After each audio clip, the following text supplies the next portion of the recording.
Big boss Malayalam season 6 ഇന്നലെ ജാസ്മിനെയും ഗബ്രിയെയും സത്യം പറഞ്ഞാൽ അവിടെയുള്ള ഹൗസ് മേറ്റ്സ് എല്ലാം എടുത്ത് കുടഞ്ഞു എന്ന് വേണം പറയാൻ. അതിനുള്ള അവസരം ലാലേട്ടൻ ഉണ്ടായി കൊടുത്തു എന്നുള്ളത് മറ്റൊരു കാര്യം. ആ ഒരു ഹിന്ദിൽ നിന്ന് പോലും ഇവർ പഠിക്കുന്നില്ല എന്നുണ്ടെങ്കിൽ പിന്നെ നമുക്കൊന്നും പറയാനില്ല. അവിടെയുള്ള ഓഡിയൻസിന്റെ കയ്യടി അതുപോലെയായിരുന്നു. ജാസ്മിനും ഗബ്രിക്കെതിരെ ആര് സംസാരിച്ചാലും അവിടെ നല്ലൊരു കയ്യടി നേടുന്നുണ്ടായിരുന്നു. ആ കയ്യടിയെങ്കിലും മനസ്സിലാക്കാൻ കഴിഞ്ഞെങ്കിൽ ഇനി ജാസ്മിൻ ചിലപ്പോൾ ഗെയിം മാറ്റി പിടിച്ചേക്കാം. അല്ല, ഇവരത് മനസ്സിലാക്കിയിട്ടില്ല, ഞങ്ങൾ ഇതുപോലെ പോകത്തുള്ളൂ എന്നുണ്ടെങ്കിൽ പിന്നെയും ജാസ്മിൻ്റെയും ഗബ്രിയുടെയും അവസ്ഥ നമുക്ക് പറയാൻ പറ്റില്ല ഏത് രീതിയിലേക്ക് എത്തിച്ചേരും എന്നുള്ളത്. നമുക്ക് പറയാനുള്ളത് മറ്റൊരു കാര്യമാണ്. ജാസ്മിനും ഗബ്രിക്കും ഞാൻ ഇന്നലെ കണ്ട ആ കയ്യടി ഇതെല്ലാം ശരിയാണ്. കയ്യടിയൊക്കെ നമ്മൾ കേട്ടു. അവര് വീട്ടുകാരെല്ലാം കൂടെ അവരെ എതിർത്ത് പറയുകയൊക്കെ ചെയ്തു. ഇവര് ഒരുമിച്ചാണ് ഇരിക്കുന്നത്. ഇവർക്ക് ഒരാളോട് ഒരു കാര്യം പറഞ്ഞാൽ മറ്റൊരാളോട് പറയുന്ന പോലെയാണ്. ഇപ്പൊ ജാസ്മിനെ ഒരാൾ എതിർത്ത് സംസാരിച്ചാൽ ഗബ്രി ഇടപെടുന്നു, ഗബ്രിക്ക് എതിരെ ആരും സംസാരിച്ചാൽ ജാസ്മിൻ ഇടപെടുന്നു എന്നൊക്കെ പറഞ്ഞു. എന്നിട്ട് പോലും ജാസ്മിൻ കൊടുത്ത ഒരു മറുപടി ഉണ്ട്. എൻ്റെ ഒരു ബെസ്റ്റ് ഫ്രണ്ടാണ്, എൻ്റെ ഒരു ഫ്രണ്ടാണ് അവൻ, എനിക്ക് അവനെ ഭയങ്കര ഇഷ്ടമാണ് എന്നൊക്കെ പറയുന്നുണ്ട്. അതിനുശേഷം ജാസ്മിനോട് അഭിപ്രായം ചോദിച്ചപ്പോൾ എനിക്ക് തോന്നുന്നില്ല ഈ കൂട്ടുകെട്ട് ഇനി പിരിയുമെന്നും ജാസ്മിൻ ഗെയിമിലേക്ക് തിരിച്ചു വരുമെന്നും എനിക്ക് വലിയ പ്രതീക്ഷയൊന്നുമില്ല. പിരിഞ്ഞെങ്കിൽ പിരിയുക എന്ന് വെച്ചാൽ സൗഹൃദം പൂർണ്ണമായിട്ട് കളയണം എന്നല്ല നമ്മൾ പറയുന്നത്. ഇവിടെ ഈ ഗെയിം കളിക്കുന്നിടത്തോളം ഇവർ രണ്ടുപേരും രണ്ടായിട്ട് നിന്ന് ഗെയിം കളിച്ചാൽ മാത്രമേ ഇവർക്ക് രണ്ടുപേർക്കും ഇനി മുന്നോട്ട് പോകാൻ പറ്റത്തുള്ളൂ. അല്ലെങ്കിൽ ജാസ്മിന്റെ ഗെയിം പിന്നെയും ഡൗൺ ആവുകയും ചെയ്യും. എനിക്ക് ഇന്നലത്തെ ആ ജാസ്മിന്റെ മറുപടിയിൽ നിന്നും ജാസ്മിൻ അത് മനസ്സിലാക്കിയതായി എനിക്ക് തോന്നുന്നില്ല. ഞങ്ങൾ ഇനിയും ഇങ്ങനെയൊക്കെ തന്നെ പോകത്തുള്ളൂ എന്നുള്ള രീതിയിലാണ് സംസാരിച്ചതായിട്ടാണ് എനിക്ക് തോന്നിയത്. പിന്നെ രണ്ടാമത്തെ കാര്യം, ബോസണ്ണൻ ചിലപ്പോൾ ഇവർക്കൊരു പ്രിവിലേജ് കൊടുക്കാം. എങ്ങനെയാണെന്നില്ലയോ, ബോസണ്ണൻ ഇനി ലൈവിൽ കൂടുതലും ഇവർ രണ്ടുപേരെയും കാണിക്കത്തില്ല. അതിനുള്ള പണിയൊക്കെ ബോസണ്ണൻ 2 ദിവസം മുന്നേ ചെയ്ത് വെച്ച് കഴിഞ്ഞു.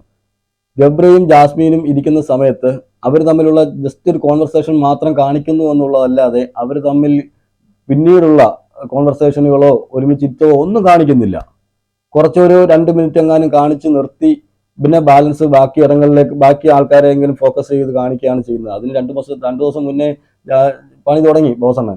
ബോസണ്ണൻ അറിയാം അവരവിടെ എന്തൊക്കെയാ ചെയ്യുന്നതെന്ന് ബോസണ്ണൻ അറിയാമല്ലോ. പിന്നെ വെറുതെ നെഗറ്റീവായിട്ട് വെളിയിലോട്ട് വിടണ്ട എന്ന് ബോസണ്ണന് ഒരു ഇത് കാണും. പക്ഷെ അവിടെ നടക്കുന്നത് കാണണ്ടേ? നമ്മൾ ശ്രദ്ധിച്ചാൽ മനസ്സിലാകും. ജാസ്മിനും ഗബ്രിയും ഇരിക്കുന്നു, അത് അവർ കാണിക്കുന്നു. അതിനുശേഷം അവർ 2 മിനിറ്റ് കാണിച്ചതിന് ശേഷം ബാക്കിയുള്ളവരെ കാണിക്കുകയും ഗബ്രിയും ജാസ്മിനെയും പിന്നെ കാണിക്കുന്നത് ഗബ്രിയും ജാസ്മിനും രണ്ടായിട്ട് പിരിയുന്ന സമയം മാത്രം നമ്മൾ നോക്കിയാൽ മതി. ഒന്നിൽ ഗബ്രി ഇവർക്കിടയിലേക്ക് വരാൻ മറ്റുള്ള കണ്ടസ്റ്റൻസിന്റെ ഇടയിലേക്ക് വരാൻ, അല്ലെങ്കിൽ ജാസ്മിൻ മറ്റുള്ള കണ്ടസ്റ്റൻസിന്റെ ഇടയിലേക്ക് പോകുന്ന സമയം മാത്രം കാൽക്കുലേറ്റ് ചെയ്താൽ അവർ എത്ര നേരം അവിടുന്ന് സംസാരിച്ചെന്നും ബോസണ്ണൻ എത്ര നേരം കാണിച്ചെന്നും നമുക്ക് മനസ്സിലാവും.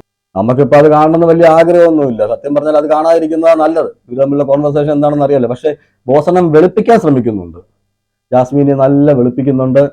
എനിക്ക് തോന്നുന്നു ജാസ്മിന് കപ്പ് കൊടുക്കാന്നെങ്ങാണ്ട് ബോസണ്ണൻ എഗ്രിമെന്റ് വെച്ചിട്ടുണ്ടോ എന്ന് ഇപ്പൊ സംശയമുണ്ട്. അങ്ങനെ ബോസണ്ണൻ ചെയ്യുന്നത് കൊണ്ട് ഇനി ആരും അധികം ഇവരെ രണ്ടുപേരെയും ഒരുമിച്ച് ആണ് അവരുള്ളതെങ്കിൽ ഇനിയിപ്പം മോഹൻലാൽ ഇന്നലെ ആണെങ്കിൽ ഹൗസ് മേറ്റ്സ് എല്ലാം പറഞ്ഞത് കേട്ട് അവര് തിരിഞ്ഞു, അവര് മനസ്സിലാക്കി മാറി എന്നുണ്ടെങ്കിൽ ഓക്കെ. അവര് മനസ്സിലാക്കി മാറിയിട്ടില്ല എന്നുണ്ടെങ്കിൽ നിങ്ങൾ ശ്രദ്ധിച്ചാൽ മതി, ബോസണ്ണൻ ഇവരെ അധികം ലൈവിൽ കാണിക്കത്തില്ല. എന്തോ ഒരു പ്രിവിലേജ് ബോസണ്ണൻ ജാസ്മിന് കൊടുക്കുന്നതായിട്ട് ഇപ്പൊ എല്ലാവർക്കും തോന്നിയിട്ടുമുണ്ട്.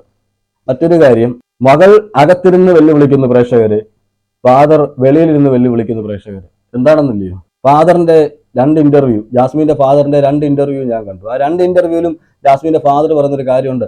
എന്റെ മകളെ ആർക്കും ഇഷ്ടമല്ല, അവിടെ നിൽക്കുന്നത് ഇഷ്ടമല്ല എന്നുണ്ടെങ്കിൽ അടുത്ത വട്ട എലിമിനേഷനിൽ വരുമ്പോൾ അവരെ പുറത്താക്കട്ടെ, പ്രേക്ഷകരെ പുറത്താക്കട്ടെ എന്ന് പറയുന്നുണ്ട്. അകത്തിന് ജാസ്മിൻ പറഞ്ഞിട്ടുണ്ട്, എനിക്ക് പ്രേക്ഷകരൊന്നും ഒരു വിഷയമല്ല, ഞാൻ അവരെ ആരെയും കൺസിഡർ ചെയ്യുന്നില്ല, ഞാൻ ഇങ്ങനെ കളിക്കത്തുള്ളൂ എന്ന് പറഞ്ഞ കാര്യങ്ങളുണ്ട്. അതിനുശേഷമാണ് പിന്നെ ഈ വിഷയങ്ങളൊക്കെ ഉണ്ടായതെങ്കിലും അവിടെയും പ്രേക്ഷകരോടുള്ള വെല്ലുവിളിയായിരുന്നു. ഇവിടെ വെളിയിൽ നിന്നും പ്രേക്ഷകരെയാണ് വെല്ലുവിളിക്കുന്നത്. അപ്പം ഇനി പ്രേക്ഷകർ തീരുമാനിക്കട്ടെ എന്ന് പറഞ്ഞു. എനിക്ക് തോന്നുന്നില്ല ഇനി പ്രേക്ഷകർ തീരുമാനിച്ചാൽ തന്നെ ബീബി ഇനി പുറത്തു വിടുമെന്ന് തോന്നുന്നില്ല. എന്നുവെച്ചാൽ ബീബിക്ക് കണ്ടന്റ് ആണല്ലോ ആവശ്യം. പക്ഷെ ബീബി എങ്ങനെ കണ്ടന്റ് കൊടുക്കും? ഇവർ ഒരുമിച്ചാണെങ്കിൽ ബീബി കണ്ടന്റ് കൊടുക്കാൻ കുറെ പാടുപെടും.